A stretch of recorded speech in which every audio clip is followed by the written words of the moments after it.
todo lo que se proyecta que puede seguir creciendo esta epidemia. En cuanto a las generalidades, se estima que más o menos 2 billones de personas en todo el mundo tienen miopía. Aquí lo definen como unas dioptrías de menos 0,50 o menos, y que más o menos alrededor del 10% de estos 2 billones de personas tienen una miopía alta, que lo definen como menos 5 dioptrías o menos. Y todas estas personas que tienen miopía alta pues tienen un mayor riesgo de padecer enfermedades oculares que pues pueden terminar en ceguera, y por esto la miopía pues se considera como un importante problema de salud pública actualmente. En 2015 se estimaba que 480 millones de personas en todo el mundo eran o se consideraban ciegas o tenían una discapacidad visual porque no tenían acceso a su corrección óptica. Esto pues convierte o lleva a la miopía a que sea una de las principales causas de discapacidad visual en todo el mundo. Como ya les mencionaba, se estima que para el 2050 la miopía llegue a afectar a 5 billones de personas en todo el mundo, que es más o menos la mitad de la población mundial que se proyecta para ese año. Entonces, pues como mencionábamos, esto la convierte en un problema de salud pública, pues porque tiene o va a tener un mayor peso, hablando de los servicios de salud, y pues van a requerir proporcionar su corrección óptica y van a requerir pues prevenir y tratar las condiciones que van a estar asociadas con la miopía, sobre todo la miopía alta. Acá tenemos una gráfica que nos muestra, perdón, voy a dejar ingresar. Una gráfica que nos muestra la proyección de miopía para 2050, que era lo que mencionábamos. Acá nos la comparan con datos del 2016, y es que más o menos para el 2016 el 77% de la población mundial no tenía un diagnóstico de miopía. Si lo comparamos con la gráfica proyectada para el 2050, ya la mitad de la población mundial se proyecta que va a tener miopía, que era más o menos los 5 billones de personas que hablábamos, y más o menos entonces de ese 50% que va a tener, que se proyecta que va a tener miopía, casi el 40% va a tener una miopía que puede ser leve o moderada, pero el 10% va a tener una miopía alta. O sea que esto supone, como mencionábamos, pues una carga importante para los sistemas de salud. Entonces digamos que históricamente siempre como que se ha hablado de que la miopía es una anomalía hereditaria, mientras que también han empezado a haber como nuevas hipótesis que la miopía es inducida por factores en el medio ambiente. Sin embargo, pues actualmente se han realizado múltiples estudios en humanos, en animales, y que nos hablan de que sí la miopía puede estar como controlada o lleva a su desarrollo tanto factores ambientales como genéticos. Entonces recordar, digamos, como la definición clásica que tenemos de miopía, que es el resultado de un alargamiento anormal del ojo, por lo que la luz se enfoca frente a la retina en lugar de en su superficie. Entonces, ¿qué nos causa la miopía? Como pues ya mencionábamos, se cree que varios factores diferentes pues conducen como a este alargamiento anormal de los ojos. Se cree que hay una predisposición genética, que los factores ambientales también pues están asociados al desarrollo de la miopía, sobre todo como con estos factores que ya vamos a hablar del tema de urbanización, el aumento del trabajo cercano y la falta de tiempo al aire libre, digamos que son como los factores de riesgo que se han estudiado como mayormente en los últimos años, y se cree que pues cuando actúan juntos, obviamente pues el riesgo va a aumentar. Vamos entonces a iniciar a hablar de los factores de riesgo para así ir poco a poco desarrollando como las hipótesis que actualmente tenemos sobre la etiología de la miopía. Iniciamos con el primer factor de riesgo, que es la educación. Se cree que en las sociedades modernas actuales, la mayor parte de la miopía va a aparecer durante el tiempo que los niños asisten al colegio, mientras que los niños que no van al colegio, pues rara vez se vuelven miopes según los estudios. Esto indica que la experiencia en cuanto al estilo de vida de un niño en edad escolar va a tener como muchos factores asociados que los pueden conducir pues al desarrollo de la miopía. Sin embargo, pues como vemos en esta frase, pues obviamente es o sea, es imposible o es muy difícil pues eliminar como este proceso de educación normal de los niños como para así prevenir la miopía, pero digamos que lo que se busca actualmente es poder determinar qué cosas me cambian en en el estilo de vida de un niño que está con edad escolar, que me ayudan o me conducen pues a que padezcan miopía. Entonces, digamos que todos estos son los factores que se han empezado a estudiar actualmente. Hay como 3 líneas principales de evidencia actualmente. Digamos que aunque los datos como históricos son un poco más antiguos, pues son escasos, parece haber muy poca miopía en las sociedades en las que los niños no iban al colegio, que actualmente pues es mucho menor ese porcentaje, pero por eso les menciono como datos un poco más antiguos. Mencionan que es muy poca la incidencia de miopía en aquellos niños en los que no iban al colegio y que la prevalencia de la miopía aumenta en las sociedades a medida que se desarrollan como más sistemas educativos y que más niños asisten a la escuela y completan como más años de escolarización. Dentro de, digamos, como de sistemas escolares ya determinados, se ha documentado que la prevalencia de la miopía va a aumentar a medida que los niños crecen y completan más años de estudio.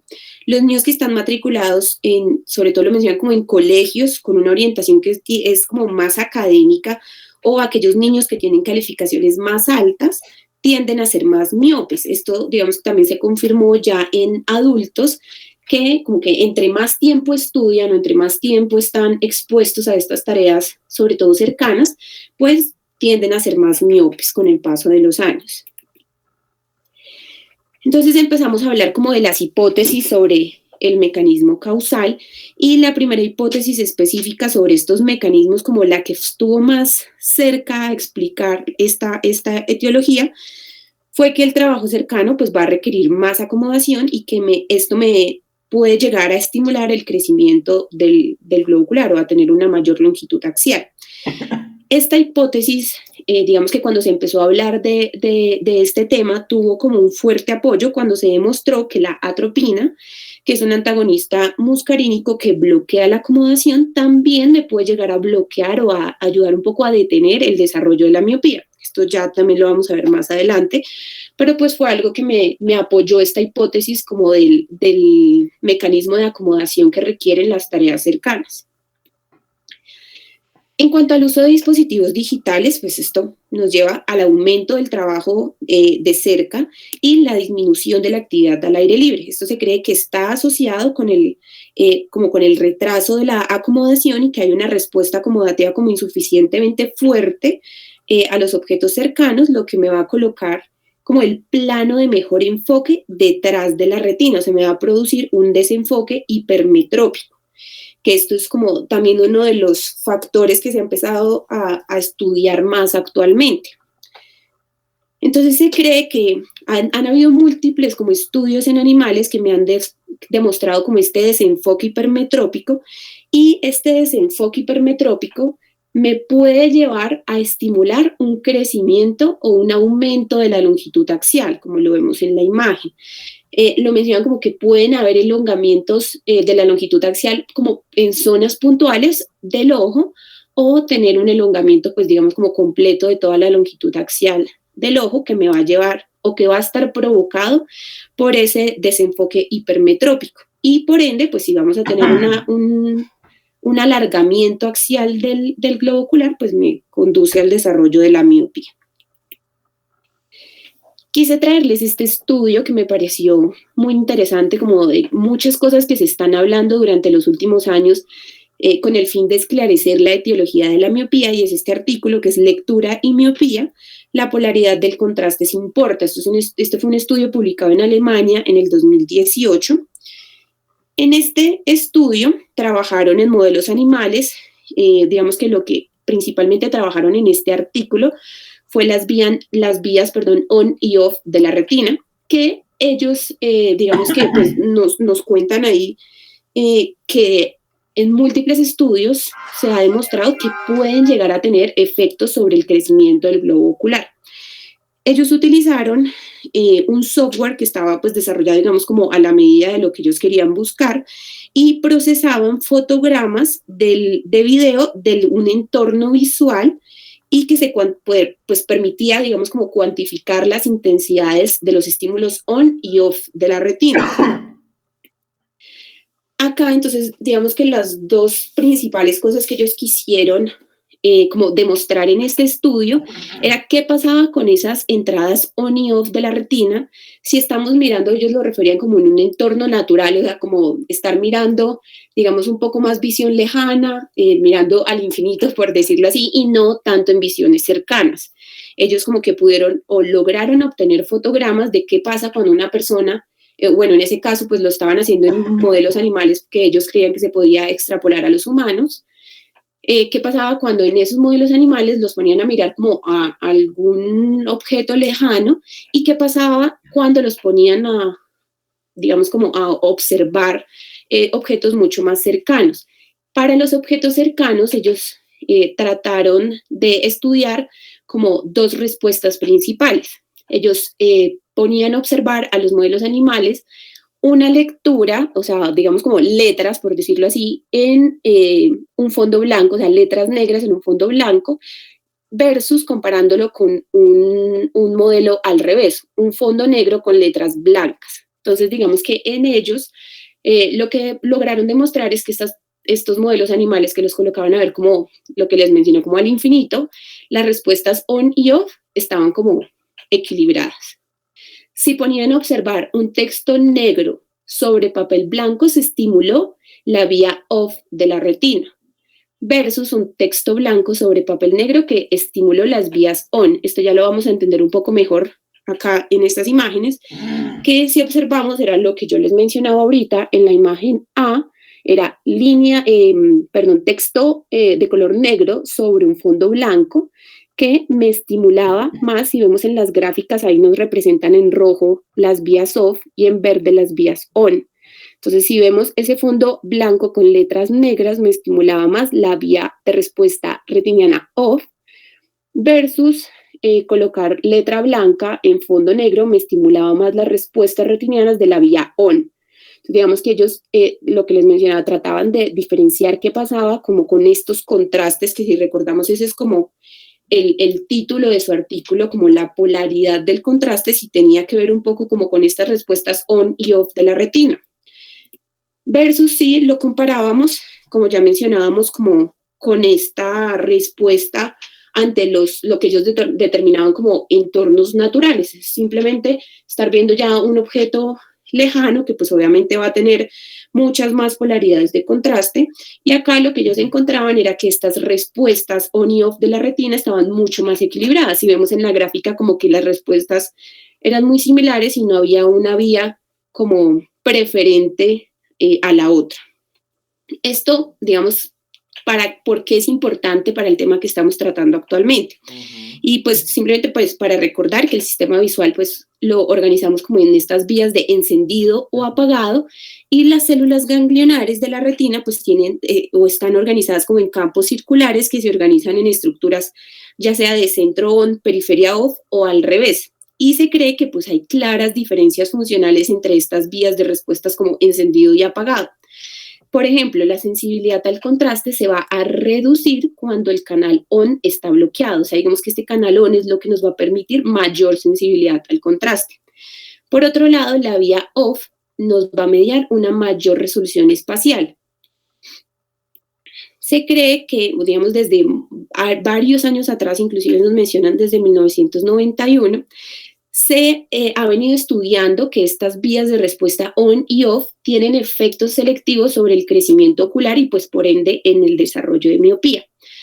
En 1991 encontraron que el bloqueo de la vía on reducía el crecimiento ocular y me inducía hipermetropía en modelos animales también. Entonces, digamos que todo esto es lo que se ha empezado a estudiar actualmente, como ¿qué otras hipótesis podemos tener para la etiología de la miopía? Y se ha empezado a hablar inclusive teniendo en cuenta como estas polaridades de contraste que pueden llegar a como adelgazar la coroides y pues por ende también tener mayor riesgo de presentar miopía. Entonces, pues me pareció como interesante poderles mostrar como todos los estudios que se están utilizando o se están realizando actualmente, inclusive con cosas que de pronto uno pues creyera que no tuviera tanta relación. Inclusive en este estudio nos mencionan también el papel de la dopamina. Entonces, la dopamina es bien conocida, pues que es un inhibidor de la miopía en modelos animales.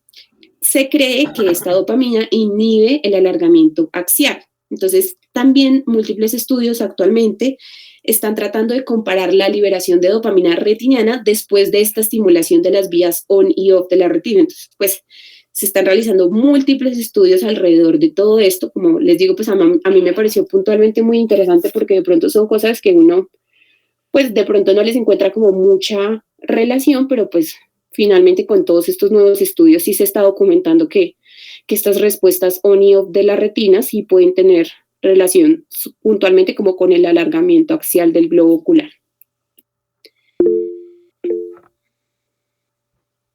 ¿Alguien? Sí, señor. Sí, doctor. Bueno, pero según esto que tú acabas de decir entonces, del estudio que presentaste, ¿es mejor las letras blancas en fondo negro para inhibir el crecimiento axial?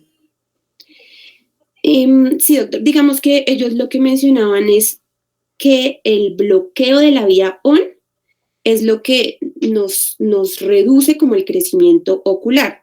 Si recordamos, esperen, les muestro en la imagen nuevamente, el fondo negro con letras blancas era lo que más me estimulaba la respuesta ON. Entonces, en teoría, si seguimos como esa hipótesis... al revés. Ajá, entonces si seguimos esa hipótesis, digamos que sería más útil como tener una respuesta off de estas células ganglionares, entonces por ende, pues me va a servir un poco más para evitar este alargamiento axial del globo ocular, leer en fondo blanco. O sea, digamos que en conclusión es simplemente tener un buen contraste, ¿no? Sí, como la polaridad al contraste aquí sí importa. Es importante también una buena iluminación. Que los niños trabajen con buena iluminación es importante, porque eso aumenta la sensibilidad al contraste también. Sí, señor. Bueno, entonces el siguiente factor que pues ese sí está ampliamente estudiado, pues es la genética. Se ha empezado a hablar, como mencionábamos, no solamente como achacarle a un solo factor el desarrollo de la miopía, sino pues que se han empezado a hablar obviamente de múltiples interacciones como de gen-ambiente, es decir, si ya los pacientes tienen una predisposición genética y le sumamos como todos estos factores ambientales de los que hemos venido hablando, pues obviamente tienen mucho más riesgo de presentar miopía y de llevar a pues, una progresión mucho más rápida. Actualmente también se han empezado a hablar de cambios epigenéticos, digamos como en la miopía. Acá quise simplemente como mostrarles, porque pues obviamente no los vamos a mencionar todos, sino que hay múltiples genes que se han documentado con síndromes sistémicos que están asociados a la miopía, y también múltiples genes que están asociados como con síndromes oculares que están asociados a miopía. Entonces realmente pues este tema de la genética sí lleva muchos años de estudio y se ha documentado inclusive en estudios en gemelos pues que sí hay un factor genético como muy importante en la etiología de la miopía. En cuanto a parámetros del nacimiento, entonces acá empezamos con el sexo. Digamos que hay muchos estudios un poco más antiguos que mencionaban que la prevalencia en hombres de miopía sí era mayor. Sin embargo, estudios un poco más recientes informan prevalencias más altas en mujeres.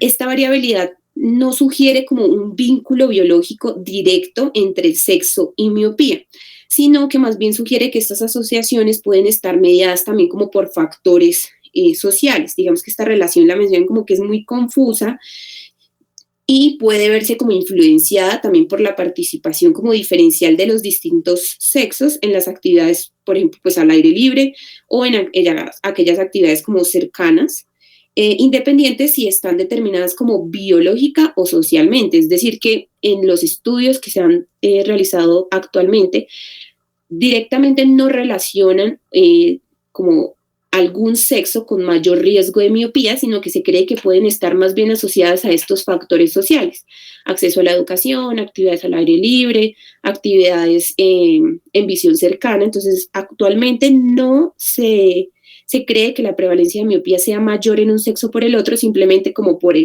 la variante del sexo, sino pues por todos estos factores que hemos venido mencionando. En cuanto a la etnia, hay una evidencia epidemiológica que sí nos muestra como diferencias importantes entre los grupos étnicos en cuanto a la prevalencia de la miopía. Digamos que uno siempre piensa como en estos países de Asia, que se ha documentado que pues hay pacientes o hay mayor incidencia de miopía. Sin embargo, también se cree que pues estas diferencias en los grupos étnicos pueden estar también mediados por exposiciones ambientales. Acá en el artículo en el que me basé para tomar estos datos nos dan un ejemplo, y es como la prevalencia de la miopía es alta en los 3 principales grupos étnicos que residen en Singapur, que son los chinos, los indios y los malayos. Pero en India y en Malasia la prevalencia poblacional de miopía es mucho menor. Entonces, digamos que ellos mencionan en este estudio que esto sugiere que puede haber algo también en el entorno en Singapur, como probablemente, no sé, el sistema educativo, el tiempo limitado que se pasa al aire libre, que puede ser responsable de mayores prevalencias, porque digamos que sí, en Singapur se tiene una prevalencia más alta, pero si vemos de dónde son originarios estos participantes de estos estudios y vamos a ver los datos de esos países, realmente la prevalencia es mucho más baja. Entonces ellos siguen insistiendo en que pues sí puede haber mucha influencia como del estilo de vida y los sistemas educativos de cada país para pues llevar a una mayor incidencia de miopía. Uno de los factores de riesgo para miopía que está mejor documentado es tener los pues, padres con miopía. Digamos que aunque el impacto como de la miopía en los padres puede explicarse también porque hay padres pues con miopía que me van a transmitir como todas estas variantes genéticas que me van a predisponer, pues van a predisponer a los hijos a tener miopía, también se cree que los padres pueden generar estilos de vida en los niños que pueden ayudar a que tengan más miopía. Por ejemplo, se cree que también es probable que los padres con miopía tengan una mejor educación y que transmitan como todo este estilo de vida a los niños y que pues van a tener como la suma de este otro factor genético. Entonces juegan ahí varios factores de riesgo y que pues se suman, como mencionábamos, y pues va a ser mucho mayor el riesgo de desarrollar miopía. Varios estudios también han informado como en asociaciones entre la miopía y el orden de nacimiento. ¿Esto qué quiere decir? En múltiples estudios se ha documentado que los primogénitos tienden a ser más miopes.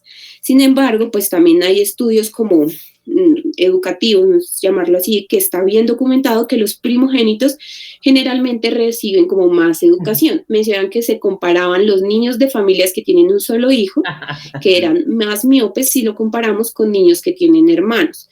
Pues esto lo veo como un poco conflictivo, pero ellos lo que mencionaban ahí es que los padres usualmente daban como mayor apoyo a los hijos únicos en cuanto a los estudios y que esto podría ser como algo que podría explicar como el por qué los primogénitos pues tienden a ser más miopes, pero pues obviamente acá ellos mismos lo mencionaban como que la sociología alrededor de todo esto pues obviamente es muy compleja y dejan como este vacío en el conocimiento que se requiere establecer si de verdad el nacimiento es un factor de riesgo independiente de todos estos otros factores sociales que mencionábamos para poderlo establecer pues directamente como un factor de riesgo para miopía. Otros factores que se han relacionado es la altura. Se ha argumentado que podrían esperarse como asociaciones entre altura y miopía, pues dado que las personas más altas tienden a tener longitudes axiales más largas. Sin embargo, pues ellos mismos mencionan que este argumento no tiene en cuenta los mecanismos como de hemetropización de los pacientes, a pesar de las diferencias en esta estatura corporal. Es decir, pues sí, a pesar de que sean más altos y de pronto tengan una longitud axial un poco más larga, ellos tienen pues igual el proceso o el mecanismo de hemetropización normal. Sin embargo, sí, pues parece que los pacientes que son de una talla más alta pueden también tener una longitud axial más larga, pero esto no nos hablaría de una relación directa con la refracción, precisamente por esto que mencionábamos, que pues ellos tienen igual su mecanismo de metropización, así tengan una longitud axial un poco más larga. El coeficiente intelectual, ellos mencionan que no está claro si la inteligencia o esta capacidad cognitiva ejerce como un efecto independiente de la educación y del tiempo al aire libre. Ellos pues simplemente mencionaban que se ha documentado que pacientes como con un coeficiente intelectual más alto pues llevan tareas o en mayor proporción muchas más tareas pues cercanas que me llevan a todo este proceso de acomodación que ya veníamos mencionando. Tanto el rendimiento cognitivo como los años de educación se asociaron en la miopía en una encuesta que realizaron en Gutenberg. Entonces se cree que la asociación entre miopía y los años de educación fue más fuerte que simplemente comparar como el coeficiente intelectual entre pacientes, ¿sí? Que es más que todo por la mayor cantidad de tareas en visión cercana. En cuanto a la actividad física, varios artículos han informado también asociaciones entre una mayor actividad física y menos miopía. Pero digamos que esta asociación también puede ser un poco confusa debido a que en la mayoría de estudios que han tratado de documentar esto, pues la mayor como actividad física que ellos documentaban era al aire libre, ¿sí? Entonces, pues ahí vuelve a entrar como este factor como protector de actividades al aire libre, más que pues simplemente la realización de actividad física. Hay también varios estudios que han documentado como el sueño o puntualmente la hora de dormir con el desarrollo de la miopía. Se realizó un estudio en Shanghái en el que se informaron asociaciones significativas y que eran consistentes entre la hora de irse a dormir, o sea, una hora más tarde de irse a dormir, con la prevalencia de miopía.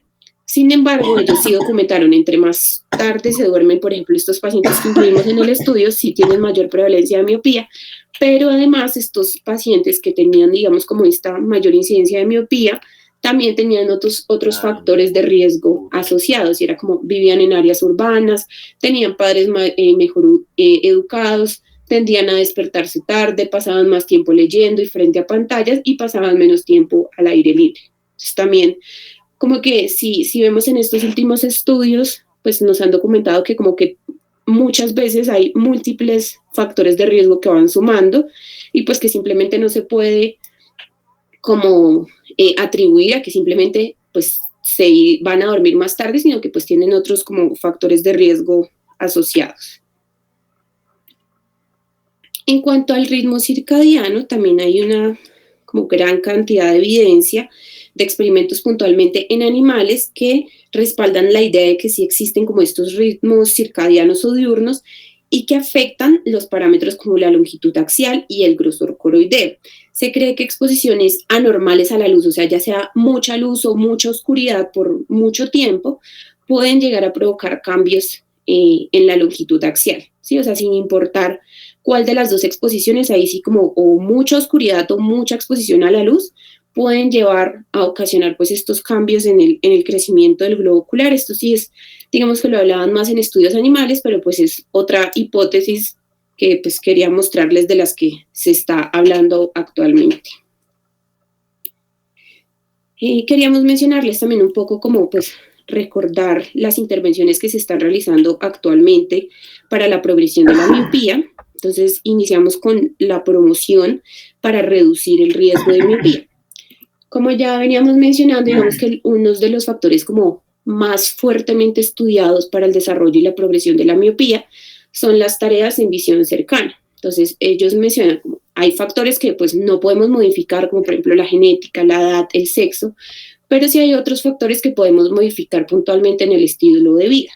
Un estudio en China demostró que 40 minutos de actividad física adicionales al aire libre en un colegio lograron reducir la incidencia de miopía en 3 años. Lo mencionan inicialmente con una incidencia casi del 40% y 3 años después de haber implementado como este factor como de promoción para reducir el riesgo de la miopía, logró reducirlo hasta un 30%, o sea, disminuyó un 10% en estos 3 años que ellos pues implementaron esta práctica. Entonces, si vemos acá, esto fue un póster realizado en Singapur, que es como mantén alejada la miopía, sal al aire libre y juega. Entonces, es como muchas de las promociones que están haciendo en muchos países para pues tratar como de reducir estos trabajos en visión cercana. Actualmente también, bueno, esto hace varios años ya, se han venido utilizando las gafas con lentes progresivos que pues nos van a proporcionar una corrección a distancia y una adición cercana. Esto lo mencionan como un plus que no tiene una línea visible en el lente, como si pasa con algunos lentes bifocales, entonces que esto los hace como un poco más cosméticamente atractivos. Se cree que, pues, digamos, como siguiendo apoyando como esta hipótesis o este mecanismo causal de la tensión acomodativa, se esperaba, digamos, que como que con estos lentes progresivos se lograra reducir la progresión de la miopía. Sin embargo, los resultados de las investigaciones con lentes progresivos no han sido tan prometedores. Se ha documentado que sí logran reducir en alguna medida la progresión de la miopía, pero pues de pronto no como se quisiera. Los lentes bifocales igual nos proporcionan pues una corrección de distancia y una visión cercana, pero la mayoría pues de estos lentes sí tienen una línea visible que pues generalmente hace que se consideren un poco menos atractivos, pero pues actualmente digamos que también hay muchos lentes bifocales que o sea, son transparentes que no tienen esta línea como de marcación en los lentes. Acá pues hablamos básicamente pues del mismo principio, como la reducción de la tensión de la acomodación. Estos digamos que los han comparado también con los lentes progresivos y se cree que sí hubo una progresión mucho más lenta en los niños que usaban lentes bifocales. Se cree que pues más o menos un 50% menos que si lo comparamos con los lentes monofocales, y se documentó que la progresión reducida pareció ser continua y acumulativa durante los 3 siguientes años. Entonces, como les decía, sí han habido como estudios que nos han mencionado una mejoría en la progresión de la miopía, pero pues esto es algo como que todavía está muy, muy debatido y los resultados de pronto no eran como tan prometedores como lo mencionaba en los lentes progresivos. También se han utilizado lentes de contacto blandos multifocales, que estos nos van a proporcionar como un patrón de enfoque-desenfoque, que según muchos modelos animales, pues también nos pueden ayudar a reducir la progresión de la miopía. El patrón como exacto de enfoque-desenfoque pues va a variar entre los tipos de lentes y los fabricantes, pero generalmente el centro del lente pues nos va a corregir la miopía, permitiendo pues una visión adecuada en visión lejana, mientras que en la periferia nos va a proporcionar un desenfoque como miópico con la intención de controlar la progresión de la miopía. Entonces digamos que esto es como lo que se trata con estos lentes de contacto multifocales, y pues me pueden reducir tanto el crecimiento de la longitud axial como el cambio refractivo, si lo comparamos con una corrección óptica monofocal. Los lentes de contacto de ortoqueratología o los orto-K están diseñados específicamente para usarse durante el sueño, en la noche.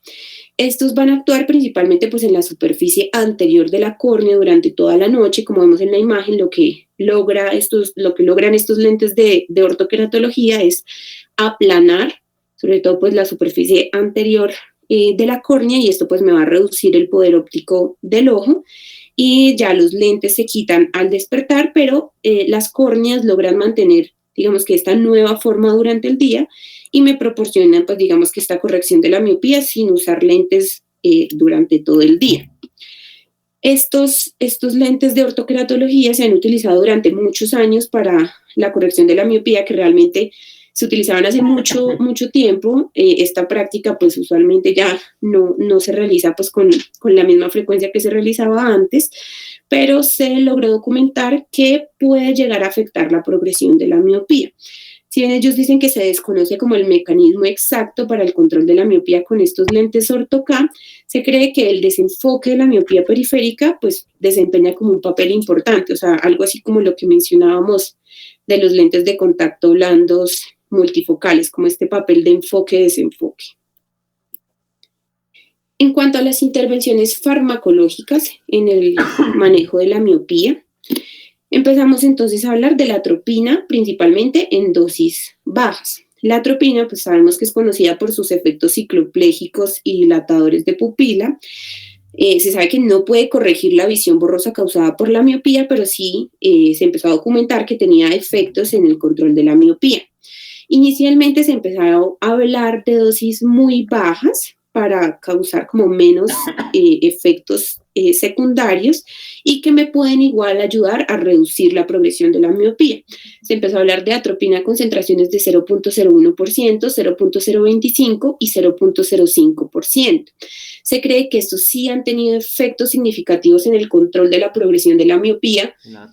Si se utilizan pues de manera diaria. Actualmente pues ya empezamos a documentar estudios que nos empiezan a hablar de atropinas a concentraciones mucho más altas, inclusive pues simplemente utilizar la atropina al 1%. Inicialmente se empezó a hablar de esta atropina en dosis bajas porque pues se creía que tiene, pues obviamente tiene efectos subclínicos en el tamaño y la acomodación de la pupila y por ende pues se tolera mucho mejor en dosis bajas.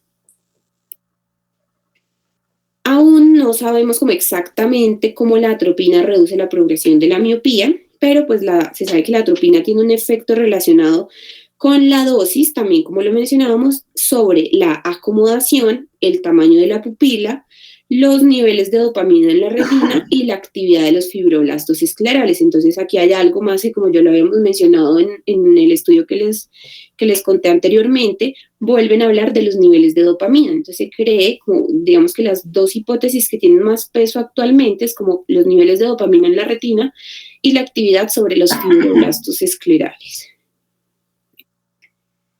Hasta la fecha, la atropina es el único medicamento que ha demostrado ser como eficaz para frenar la progresión de la miopía. Quise traerles como dos de los estudios grandes que se han realizado de atropina para la progresión de la miopía. Este fue el estudio ATOM-1, fue un estudio que reclutó como 400 niños en edad escolar con miopía entre 6 y 12 años que tenían un equivalente esférico entre -1 a -6 dioptrías. En esta, la mitad de los niños recibieron atropina al 1%, pues tengamos presente como esta dosis mucho más alta, las que ya habíamos mencionado, recibían una gota todas las noches y la otra mitad recibió simplemente como lágrimas artificiales como un placebo. Este estudio realizó este manejo durante 2 años y encontraron que la progresión de la miopía fue significativamente mejor en el grupo de la atropina, pues si lo comparaban con el grupo placebo.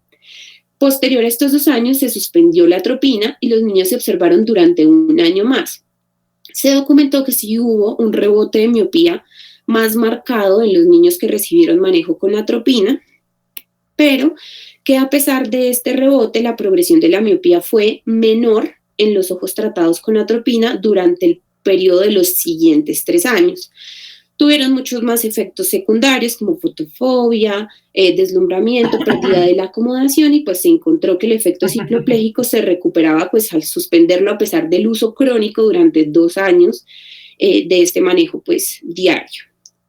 Realizaron un segundo estudio, el estudio ATOM-2, en el que también reclutaron otros 400 niños entre 6 y 12 años, pero acá se utilizaron las concentraciones más bajas de atropina, de 0.5, 0.1 y 0.01%. Estos también los dividieron en 3 grupos, en una proporción 2-2-1, dependiendo de estas mismas concentraciones. Recibieron igual un manejo con una gota todas las noches durante 2 años. Se cree que se documentó, que la progresión de la miopía en estos 2 años de estudio fue de menos 0.30 dioptrías para el grupo del 0.5%, menos 0.38 dioptrías para el grupo del 0.1% y menos 0.49 dioptrías para el 0.01%. Es decir, que si lo vemos así, la progresión de la miopía fue menor en el grupo que recibió esta dosis de 0.5%. Igual se hizo lo mismo, se suspendió la atropina, los niños se siguieron observando durante el próximo año. También se documentó una progresión de rebote, que en este caso fue más prominente en el grupo que recibió atropina al 0.5%. La progresión general durante los siguientes 36 meses fue menor en el grupo del 0.01%, seguido por el grupo del 0.1%. La progresión más alta sí se observó en el grupo de mayor concentración, que fue el grupo del 0.5%. Al final de todo este ensayo, que fue a los 5 años, la progresión general de la miopía fue significativamente mucho menor en el grupo de la concentración de 0.01% si lo comparamos con los otros dos grupos. Entonces, si vemos como estos dos estudios, realmente todas las concentraciones al 0.01, al 0.1, al 0.5 y al 1%, todas tuvieron efecto sobre la progresión de la miopía. Que tuvieron un efecto rebote al suspenderlo, sí, pero aún así, digamos que la progresión de la miopía fue mucho menor en aquellos niños que sí fueron tratados con atropina versus los que no. Entonces, digamos que actualmente pues hay muchos estudios aún que continúan como tratando de esclarecer qué concentración de atropina es como la mejor para tratar la progresión de la miopía, pero pues realmente según estos estudios con todas sirve. Si nos fijamos puntualmente en este último estudio, sí se sabe que la progresión de la miopía sí fue menor en el grupo de 0.01%, o sea, es decir, de la concentración más baja, y que pues presenta muchos menos efectos adversos. En cuanto al cambio de la longitud axial, en cuanto al manejo con atropina, sí se ha demostrado que las concentraciones más altas pues tienen un efecto como mayor en la reducción del alargamiento de la longitud axial. En este estudio ATOM 1, que si recordamos fue el que pues utilizó la concentración más alta, mencionan que hubo un aumento medio de la longitud axial de 0.02 milímetros en el grupo de atropina al 1% después de 2 años de seguimiento, o sea que esto lo consideraban que era mucho menor en comparación con aquellos pacientes que no recibían manejo con atropina. Entonces sí, en cuanto a los cambios en la longitud axial, sí se ha documentado que las concentraciones más altas sí van a tener un mayor efecto en evitar el alargamiento progresivo del globo ocular. Como conclusiones, pues como ya veíamos, hay múltiples factores de riesgo que se están, pues de los que se está hablando actualmente, pero en la mayoría de los casos veíamos que estos factores de riesgo se pueden como solapar. No solamente hablamos de genética, de papás miopes, de coeficiente intelectual, sino que pues como que todos estos factores se pueden terminar sumando para pues producir un mayor riesgo de miopía. Las hipótesis más fuertes actualmente igual siguen siendo la genética y los factores ambientales. Todas estas nuevas hipótesis que están en estudio, como todos estos desenfoques hipermetrópicos, las respuestas on y off que veíamos de la retina, todo este como papel de la dopamina, todo esto continúa en estudio, pero pues vemos que ya también hay muchas cosas de las que se está hablando actualmente y pues que tenemos igual algunas intervenciones prometedoras, sobre todo esta intervención farmacológica con atropina, que pues nos pueden ayudar a detener un poco la progresión de la miopía. Y listo, muchas gracias a todos. Bueno, muy bien, María Paula. Me parece que estuvo muy bien presentado el tema. Sí, realmente pues este tema es muy importante, a veces no se le da como la importancia que merece, pero realmente la miopía a nivel mundial está aumentando década tras década. Hay estudios publicados que demuestran que en países asiáticos la prevalencia de miopía aumentó hasta un 80% en un periodo de 10 años y se cree que la tecnología en gran parte pues, es culpable de eso. Es importantísimo que todo niño tenga exámenes oftalmológicos desde edades tempranas. Viviana, ¿a qué edad un niño debería tener su primer examen oftalmológico?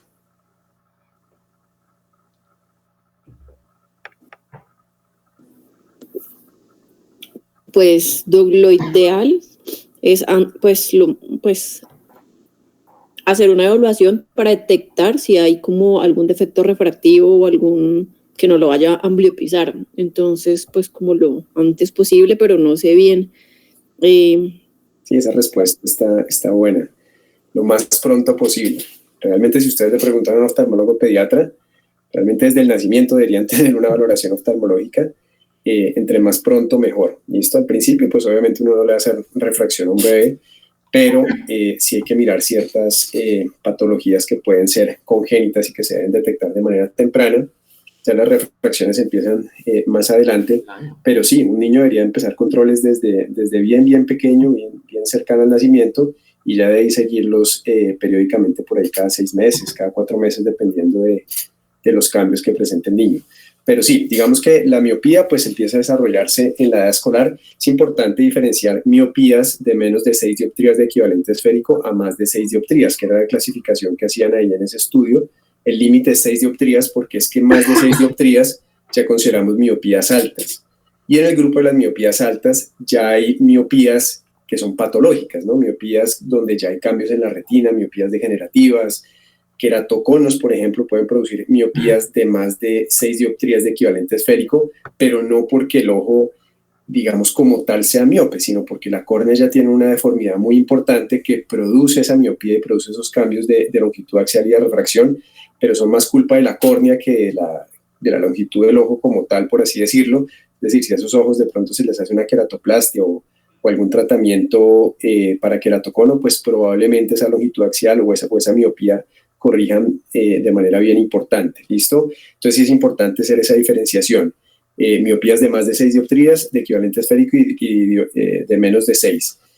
Porque aquí estamos hablando solamente de las miopías como de la edad escolar, de las miopías que empiezan a esas edades, que son la gran mayoría de miopías, ¿no? Miopías ya de otro tipo que ustedes ya han visto muchas en sus diferentes rotaciones, pues ya son otro tipo de patologías diferentes, ¿listo?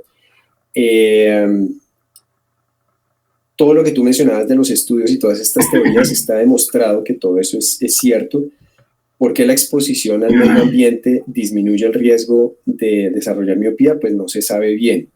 Hay varias teorías dentro de las cuales parece que la luz ultravioleta también ayuda con eso. Entonces, que el niño esté expuesto al sol, no se sabe por qué, pero son unas teorías muy similares a lo que mencionabas de la atropina.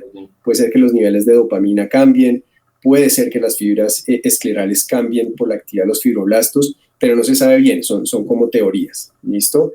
En cuanto a los tratamientos, pues realmente no hay nada que esté 100% demostrado, pero me parece que de todos los tratamientos que han sido estudiados, el que más pruebas científicas tiene es sin duda la atropina.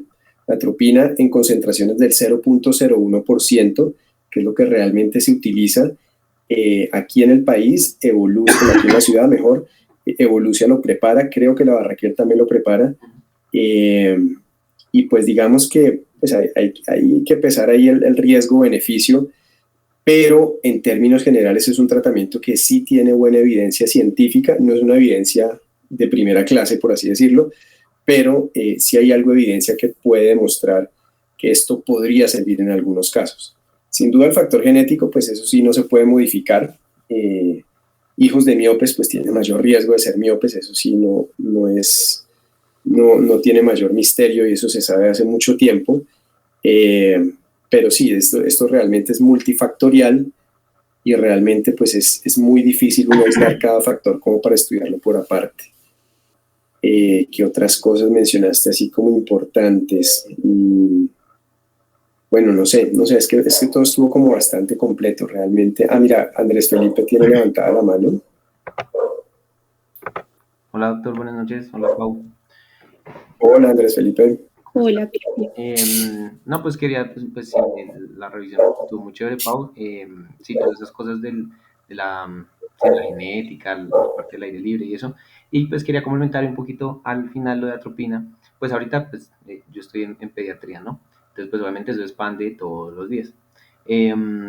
Pues digamos que la doctora Madrid, que es pues con quien yo estoy, pues hicimos la revisión y toda la cosa respecto a atropina y pues lo que se ha pues, documentado es que niños con pues miopías ya comprobadas a partir de -1 dioptrías ya pues podrían ser candidatos a pues a utilizar la atropina. La edad de uso pues sí está pues como un poquito en discusión. En la Academia Americana de Oftalmología la recomiendan incluso desde los 5 años, pero pues nada, pues lo que discutíamos con él y lo que yo le preguntaba era si pues uno evidenciaba miopías pues ya más importantes desde antes, si se puede utilizar y pues desde el punto de vista de experiencia de ella, desde los 2, incluso 3 años, pues niños que ya tengan miopías de -2, -2,50, a quienes se les haya evidenciado pues progresión de -0,50 en 6 meses o -1 en un año, pues ya debería ser candidatos a atropina. Y pues como que el mensaje que ella pues nos dejó a Felipe y a mí, pues fue que pues no tenerle miedo a utilizar la atropina, porque pues como lo dijiste, es la única cosa que está científicamente comprobado que pues disminuye la progresión. Y, y sí, pues decirles eso a los papás y que son tratamientos por mínimo 2 años. Entonces, no es que se las ponen un mes y ya al siguiente mes entonces ya no las compran o porque pues fue un poquito difícil encontrarlas, entonces se las dejan de aplicar, pues ser como súper insistentes con eso. Obviamente pues sabemos que nuestro contexto es un poquito difícil porque pues los pacientes de zonas alejadas y esas cosas, pero pues tratar como de hacerles esa, pues como esa educación. Y, eh, y pues siempre que nosotros podamos, pues que tengamos un niño, obviamente dilatarlo, uno, y dos, pues al menos pasarle el retinoscopio y un lente de prueba, porque pues eso sí es lo que más, pues, información nos da. Porque si ustedes han visto, pues desde optometría, muchas veces por el miedo, por el desconocimiento, a los niños ni siquiera les pasan las sombras.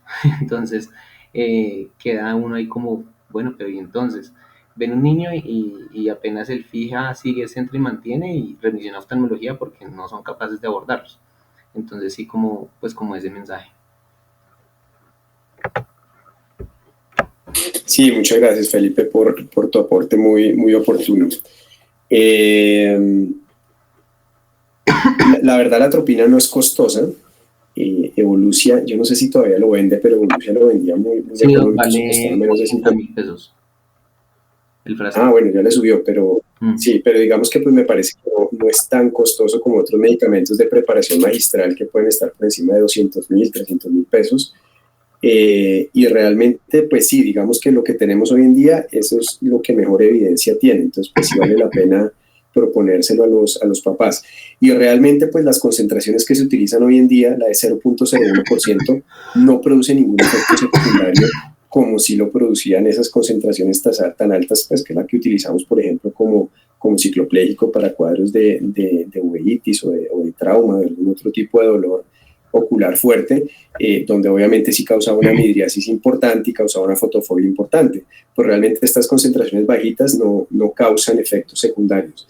Entonces me parece que sí es importante plantear eso y es lo único que pues realmente hoy tiene algo de evidencia científica, porque pues digamos que esa muestra que tú presentaste es un muy buen número de pacientes, no es fácil hacer estudios en niños, pues no es fácil hacer estudios experimentales con medicamentos, empezando por ahí, y mucho menos en niños, donde se necesita pues consentimiento de los papás, pero me parece que esos estudios que tú presentaste son algunos de los estudios que más evidencia tienen acerca de la utilidad de la atropina. Entonces sí me parece importante, por lo que dice Felipe, proponerle ese tipo de tratamientos a los papás.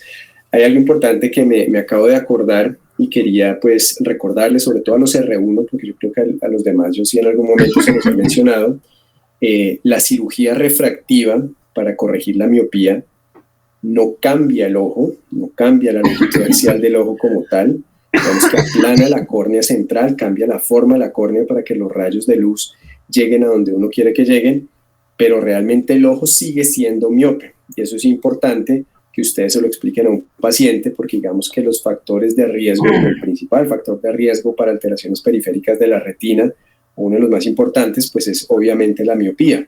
Entonces sí es importante que esos pacientes sigan teniendo controles periódicos de la periferia retiniana para estar evaluando cómo está esto, ¿no? Sobre todo a medida que pasan los años, pues esos controles siguen siendo importantes, porque es que hay pacientes que dicen, no, a mí me operaron de miopía, pero realmente nunca se les explicó que lo que se hizo fue una cirugía refractiva para que no usaran gafas, pero el ojo sigue siendo miope, es decir, si es un ojo de una longitud axial elevada, sigue teniendo esa longitud axial elevada y sigue teniendo riesgo para patología retiniana, ¿no? Entonces es importante que eso se lo expliquen a los pacientes cuando se realice cirugía refractiva para miopía. Bueno, no sé si alguien más tiene algún comentario, algún aporte, alguna pregunta. Este tema es muy importante, la verdad es muy interesante y no, pues muy bien presentado, María Paula. No sé si alguien más quiere decir algo. Doctor, yo quería comentarles otros aspectos respecto a, digamos, los factores protectores en cuanto a la miopía. De hecho, usted lo mencionó y es la exposición a la luz solar. Las muestras que hay respecto a los que le voy a decir, pues no es muy significativo, pero son algunos de los estudios que se están haciendo, y es que existe, digamos, entre comillas, un cross-linking natural cuando hay una exposición a la luz solar adicional a, digamos, el consumo de determinados alimentos. Entonces, es decir, los alimentos que sean ricos en complejo B, específicamente en riboflavina, que es básicamente el mediador que se utiliza para un cross-linking, digamos, que se hace en medicina, versus el cross-linking natural. Esto, lo que se ha al menos planteado es que justamente el consumo de este complejo B asociado a la luz solar podría generar este cross-linking natural que disminuiría la remodelación escleral en pacientes miopes, como hay un chisme para que lo tengan en cuenta. Sí, no, muy bien, muy interesante eso. Sí, eso hay, digamos que es evidente que los niños que están más expuestos al aire libre sí tienen menos riesgo de progresión y de aparición de miopía. No se sabe bien por qué, pero sí esa es otra de las teorías, ¿no? Inclusive alguna vez, hablando de este tema con alguno de mis profesores, se mencionaba la posibilidad de hacer lo que tú dices, como un cross-linking en la esclera, en este tipo de miopías que progresan muy rápido, a ver si eso lograba detenerlas, pero pues obviamente es muy difícil hacer eso, ¿no? Es muy diferente hacerlo en la córnea que hacerlo a nivel de la esclera, pero esa teoría que la luz ultravioleta puede generar cambios en la actividad fibroblástica de la esclera podría ser la razón por la cual también se detiene ese crecimiento o esos cambios en la longitud axial que llevan a que la miopía vaya progresando, ¿no? Es importante también tener en cuenta que estos tratamientos, como decían ustedes, tienen que ser a edades tempranas, porque pues realmente ya tratar un miope a los 18, 19 años, pues eso no tiene mucho sentido, ¿no? Recuerden que las miopías, este tipo de miopías a los 20 años ya se estabilizan, entonces realmente sí es en la edad escolar cuando más progresan y más avanzan, y es cuando hay que realizar este tipo de tratamientos o hacer este tipo de seguimientos de manera cercana, ¿no? Bueno, muy bien. ¿Algún otro tipo de comentario? Hay de adicional, la atropina, pues según la Academia Americana de Oftalmología, está hasta los niños, pues, o está demostrado hasta los 15 años que funciona. Sí, eso tiene todo el sentido del mundo, porque pues ya digamos que en edades mayores pues eso ya no tiene mucho sentido hacer tratamientos de ese tipo para algo que pues ya no va a funcionar. Sí, es importante eso tenerlo en cuenta. Bueno, no, pues me gusta que hayan participado, que les haya entusiasmado el tema. Y es que es algo importante realmente, es algo que vemos día a día y me parece que no se estudia lo suficiente. Y sí es importante pues plantear este tipo de tratamientos que existen, y pues a futuro probablemente aparezcan más cosas, ¿no? Tú mencionaste la ortoqueratología. La ortoqueratología, digamos que hay escuelas que lo utilizan. La ortoqueratología básicamente es utilizar estos lentes rígidos para aplanar la córnea en la noche, y en el día el paciente se quita el lente. Al estar aplanada la córnea durante toda la noche, ese aplanamiento persiste durante el día y les permite estar sin uso de corrección óptica durante el día, pero en la noche pues deben utilizarlo. Y también hay estudios que dicen que eso podría detener la progresión de miopía en algunos pacientes. Eso es muy debatible, no se sabe con certeza, pero parece ser que sí hay cierta evidencia que también menciona eso. El único problema que yo veo con la ortoqueratología pues es el riesgo de daño en la córnea. Es muy importante recordar que el ambiente inmunológico de la córnea o de la superficie ocular más bien en el día es muy diferente al de la noche. En la noche toda la cascada proinflamatoria se activa cuando tenemos los ojos cerrados y cuando estamos durmiendo. Todo ese ambiente inmunológico cambia totalmente, las interleuquinas proinflamatorias aumentan y se vuelve como un microambiente propenso a inflamarse y más propenso a que haya infecciones. Entonces, digamos, si uno tiene un lente de contacto ahí que puede estar generando todavía más inflamación y daño en el epitelio corneal, pues puede aumentar el riesgo de infecciones. Entonces, ese es el único problema que yo le veo a ese tipo de tratamientos, ¿no? Es muy diferente el ambiente inmunológico en el día cuando estamos despiertos. Eso sí está demostrado y cambia totalmente. Bueno, ¿alguien más quiere decir algo? Listo. Bueno, no, súper. Muy bien, María Paula. Muchas gracias, doctor. Gracias a todos por conectarse. Muy chévere el tema. Muchas gracias y nos veremos en una próxima oportunidad. Gracias, doctor. Gracias. Buena noche para todos. Bien.